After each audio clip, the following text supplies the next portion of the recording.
Болат Назарбаев ешқандай да ауру емес, сап-сау.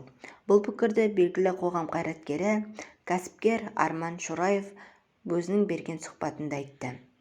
Болат Назарбаев ешқандай аурумен, ешқандай қатерлі ісікпен ауырып жатқан жоқ. Бұның бәрі далбаса, жалған спектакль, постановка. Біздің халқымыз кешірімді болғандықтан, олар өздерінің арам пиғылдарын іске асырып, бізді аясын деп осылай жасап отыр. Болат та, оның балалары да мыңдаған қазақтардың көз жасы мен обалына қалғандарын біледі. Олар осындай амал-айламен өздерін жауапкершіліктен аман алып қалғысы келеді.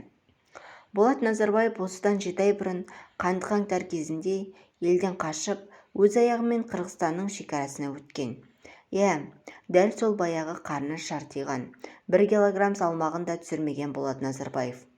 Мен де дәл солай мүгедектердің арбасына отырып, қолыма планшет алып, өтірік сөйлей алмайтындай бір нәрсені жазып отыра аламын. Сондықтан Болат Назарбаев ешқандай да ауру емес, сап-сау дейді Арман Шораев.